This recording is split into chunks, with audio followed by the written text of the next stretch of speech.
Get ready for the dictation. On the count of 3, 2, 1, start. This court, while deciding the appeal filed by the Union of India, came to the conclusion that the grounds which weighed with the High Court were special, and merely because the employee was acquitted by the criminal court, it does not mean ipso facto that he is entitled to be reinstated in service, since he was dismissed from service after facing a disciplinary proceeding.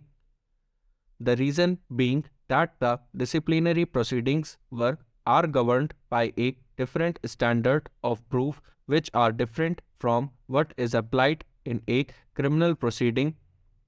Whereas in a criminal trial, the burden lies on the prosecution to establish the charge beyond reasonable doubt. In a departmental proceeding, the charges have to be proved on the basis of preponderance of probabilities. In the above case, a distinction has also been drawn by this court between a criminal offense and misconduct. One has to be proved in a criminal court, the other in a departmental proceeding, and though both may arise from the same set of facts, yet there is a clear distinction between the two, and merely because one has been acquitted in a criminal trial, it would not amount to a reversal of the findings of misconduct which were arrived in a departmental proceeding. This court also observed that the High Court fell into an error in doing exactly this, which was done by drawing an erroneous inference from the decision of this court given in Captain Anthony. We must therefore reproduce here the two paragraphs from the judgment of this court in Sitaram Mishra. The fact that the first respondent was acquitted in the course of the criminal trial cannot operate ipso facto as a ground for vitiating the finding of misconduct which has been arrived at during the course of the disciplinary proceedings. The High Court, in our view, has drawn an erroneous inference from the decision of this court. The High Court adverted to the following principle of law laid down in the above judgment.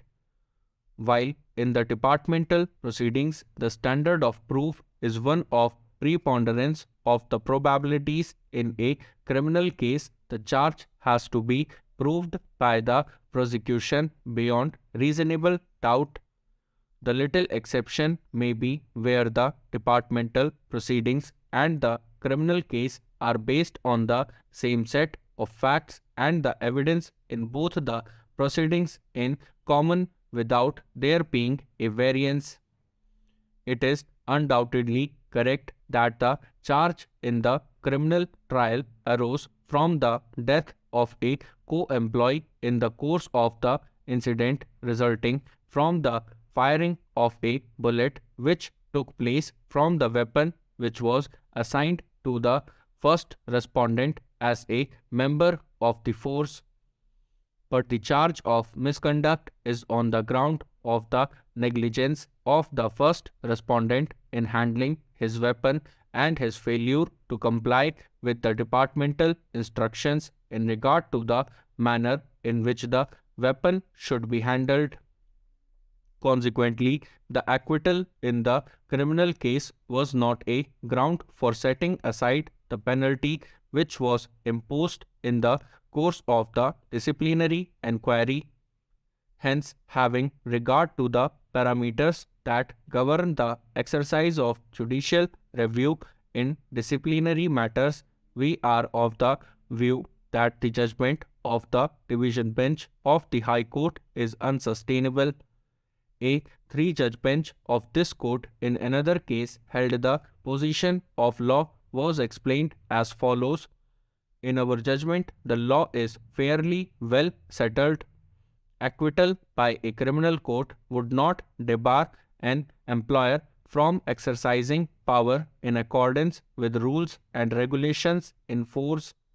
The two proceedings, criminal and departmental, are entirely different. They operate in different fields and have different objectives.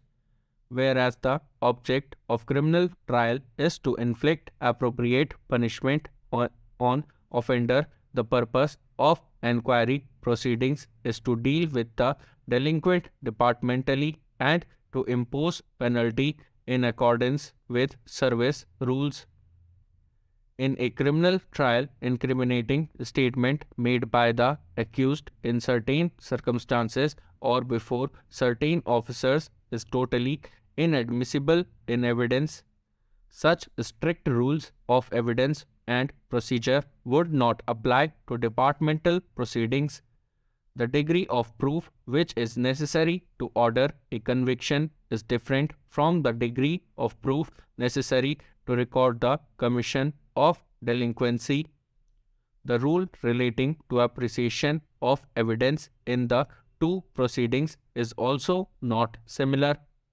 In criminal law, burden of proof is on the prosecution, and unless the prosecution is able to prove the guilt of the accused beyond a reasonable doubt, he cannot be convicted by a court of law.